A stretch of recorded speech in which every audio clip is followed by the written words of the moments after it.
നിങ്ങൾ മദീനയിൽ പോകുമ്പോൾ പ്രിയപ്പെട്ട സഹോദരങ്ങളെ, അന്വേഷിച്ച് മദീനയിലൂടെ അലഞ്ഞു നടക്കുമ്പോ മദീനയുടെ തെരുവിലൂടെ ഒരു അലയലുണ്ട്. മസ്ജിദുൻ നബവിയിലെ 5 നേരത്തെ നമസ്കാരം കഴിഞ്ഞ് കിട്ടുന്ന ഇടവേളയിൽ സ്നേഹത്തിന്റെ തീർത്ഥം തേടി അലഞ്ഞു നടക്കുന്ന സഞ്ചാരമുണ്ട്. സകല മണ്ണും അവിടുന്ന് കടന്നുപോയ മണ്ണാണ്. ഈ വായു അവിടുത്തെ തലോടിയ വായുവാണ്. ഈ ഇളങ്കാറ്റിന് അവിടുത്തെ സുഗന്ധം പേറിയതിന്റെ ഒരു ചരിത്രമുണ്ട്.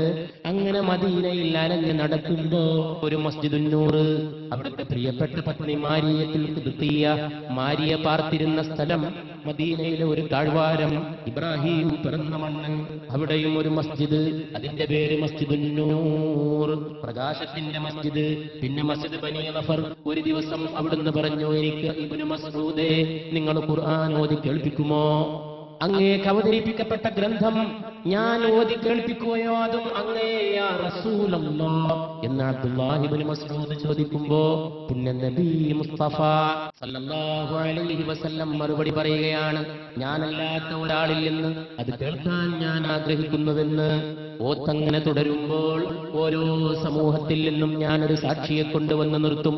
ഈ സമൂഹത്തിന് സാക്ഷിയായി നിന്നെയും കൊണ്ടുവരും എന്നർത്ഥമുള്ള ആയത്തിലൂടെ അബ്ദുല്ലാഹി ഇബ്നു മസ്ഊദിന്റെ പാരായണം കടന്നുപോയപ്പോ ഇബ്നു മസ്ഊദിന്റെ തോളിലതാ ഒരു കൈ വന്ന് വീഴുന്നു. ആ പുണ്യമാക്കപ്പെട്ട കൈ ഇബ്നു മസ്ഊദേ മതി. 2 കണ്ണിൽ നിന്നും കണ്ണുനീർ ചാലിട്ടൊഴുകിയ മദീനയിലെ ആ പ്രദേശത്തൊരു മസ്ജിദുണ്ട്, മസ്ജിദ് ബനി ഗഫർ. പിന്നെ ഒരു മസ്ജിദ്, മസ്ജിദ് ബനി ദീനാർ. അബൂബക്കർ സിദ്ദീഖ് സുഖമില്ലാതെ കിടപ്പിലായി. രോഗം സന്ദർശിക്കാൻ പുണ്യ റസൂലെത്തി സല്ലല്ലാഹു അലൈഹി വസല്ലം. തിരിച്ചു പോകുമ്പോൾ അവിടുത്തെ ആളുകൾ പറഞ്ഞു, ഞങ്ങൾ നമസ്കരിക്കുന്ന ഒരു ചെറിയ മസ്ജിദ് ഇവിടെയുണ്ട്, അവിടെ വരുമോ? അവിടെ വന്ന് നമസ്കരിക്കുമോ? ഉടൻ തന്നെ സമ്മതിച്ചു. അവിടെ പോയി നമസ്കരിച്ചു. ആ മസ്ജിദും ഇന്നുമുണ്ട്, മസ്ജിദ് ബനി ദീനാർ. പിന്നെ ഒരു മസ്ജിദ്, മക്കയിലൊരു മസ്ജിദ്, മസ്ജിദുൽ ജിന്ന്. 19 കൊല്ലം മദീനയിലെ നിരവധി മസ്ജിദുകൾ പരാമർശിക്കപ്പെട്ടിരിക്കുന്നു. മസ്ജിദുൽ ഖിബ്ലതൈൻ, മസ്ജിദുൽ ഖുബാ, മസ്ജിദുൽ ജുമുഅ, മസ്ജിദുൽ ഹമാം. എത്രയോ മസ്ജിദുകളിലൂടെ കടന്നു പോകുമ്പോ മദീനയിലേക്കുള്ള പാതയിലൂടെ തന്നെയാണ് പ്രിയപ്പെട്ട സഹോദരങ്ങളെ സഞ്ചരിക്കുന്നത്. ധർമ്മത്തിന്റെ നന്മയുടെ ആ പാതയിലൂടെ, സ്നേഹത്തിന്റെ പാതയിലൂടെ. മസ്ജിദുൽ ജിന്ന്, മക്കയിൽ ജന്നത്തുൽ മുഅല്ലക്കടുത്തുള്ള സൂഖ് മുഅല്ലയിൽ ശുഅബ് ആമിറിനും സേമാനിയക്കും ഇടയിലെ റോഡിൽ മസ്ജിദുൽ ജിന്ന്. ജിന്നുകൾക്ക് പരിശുദ്ധ റസൂൽ ഖുർആൻ പാരായണം ചെയ്ത് കേൾപ്പിച്ച സ്ഥലം ഓർമ്മയില്ലേ? 19ാം വാർഷികത്തിൽ തായിഫിന്റെ സംഭവം വിശദീകരിച്ചത്, തായിഫിന്റെ കഠോരമായ അനുഭവം. അവിടുന്ന് മടങ്ങുമ്പോ രാത്രി അതാ ചുറ്റുവട്ടത്തും ജിന്നുകൾ കൂടി നിൽക്കുകയാണ്. അവർക്ക് പരിശുദ്ധ റസൂൽ ഖുർആൻ കേൾപ്പിച്ച സ്ഥലത്ത് മസ്ജിദുൽ ജിന്ന്. ഇങ്ങനെ എത്ര മസ്ജിദുകൾ! കഅബയുടെ നേരെ മുഖം തിരിച്ചുകൊണ്ട് ഒരു ജിന്നായ വൃദ്ധൻ പ്രാർത്ഥിക്കുകയാണ്. ഇബ്നു ജൗസി രേഖപ്പെടുത്തുകയാണ്, ആ ജിന്നിനെ ശ്രദ്ധിച്ചിരിക്കുന്ന സുഹൈൽ ഇബ്നു അബ്ദുള്ളയോട് ജിന്ന് പറഞ്ഞു, കൗതുകത്തോടെ എന്റെ കുപ്പായം നോക്കുകയാണോ? എനിക്ക് 700 വയസ്സുണ്ട്. എന്റെ ഈ കുപ്പായം ഇട്ടുകൊണ്ട് ഞാൻ ഈസ നബിയെ കണ്ടിട്ടുണ്ട്. ഞാൻ പരിശുദ്ധ മുഹമ്മദുർ റസൂലുള്ളാഹ് ഖുർആൻ കേൾപ്പിച്ച ജിന്നുകളുടെ കൂട്ടത്തിലും ഉണ്ടായിരുന്നുവെന്ന്. എല്ലാവർക്കും ഉള്ളതല്ല മദ്ഹുർ റസൂൽ, ഒരു ഹൃദയമുള്ളവർക്കാണ്. ഹൃദയം എന്ന് പറയുന്നത് എല്ലാവർക്കും ഉള്ളതല്ല. നെഞ്ചിന്റെ ഇടതുഭാഗത്ത് ഒരു മൂവാണ്ടൻ മാമ്പഴത്തിന്റെ വലിപ്പത്തിൽ താഴേക്കൊരു മാംസപിണ്ഡം തൂങ്ങിക്കിടക്കുന്നുണ്ട്. അതിനും ഭാഷയിൽ മലയാളത്തിൽ ഹൃദയമെന്നും ഇംഗ്ലീഷിൽ ഹാർട്ട് എന്നും അറബിയിൽ ഖൽബ് എന്നും ഹിന്ദുസ്ഥാനിയിൽ ദിൽ എന്നും പറയപ്പെടുന്ന പേരുണ്ട്. അതല്ല ഹൃദയം. അതിനകത്തൊരു വികാരം, അതിനകത്തൊരു സാന്നിധ്യം, അതുള്ളവർക്കാണ് മഹബ്ബത്തുർ റസൂൽ.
ഇന്നും തബൂക്കിൽ നല്ല പച്ചപ്പാണ്, നല്ല വൃക്ഷങ്ങളാണ്.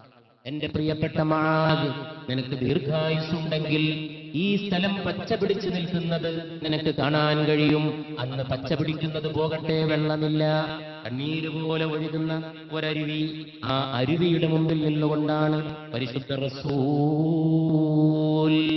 സല്ലല്ലാഹു അലൈഹി വസല്ലം അവിടുത്തെ സങ്കടങ്ങൾക്ക് മുമ്പിൽ മദീനയിലേക്കൊരു പാത, അവിടുത്തെ കഥനക്കടലിന് മുമ്പിൽ മദീനയിലേക്കൊരു പാത. അവിടുന്ന് ദുആ ചെയ്യുകയാണ് അല്ലാഹുവിന്റെ മുമ്പിൽ ഖന്ദഖിൽ നിന്നുകൊണ്ട്, യാ സരീഖൽ മക്രൂബീൻ വയാ മുജീബൽ മുൻതറീൻ വകാശിഫ ഹമ്മി വകർബി ഖദ് തറാ ഹാലി വഹാല അസ്ഹാബി. സങ്കടപ്പെടുന്നവരുടെ സങ്കടം കേൾക്കുന്നവനെ, കഷ്ടപ്പെടുന്നവന്റെ ആവലാതിക്ക് ഉത്തരം നൽകുന്നവനെ, ദുഃഖം പരിഹരിക്കുന്നവനെ, കഥനം നീക്കുന്നവനെ, എന്റെ ദുഃഖം നീ കാണുന്നില്ലേ? എന്റെ സങ്കടം നീ അറിയുന്നില്ലേ?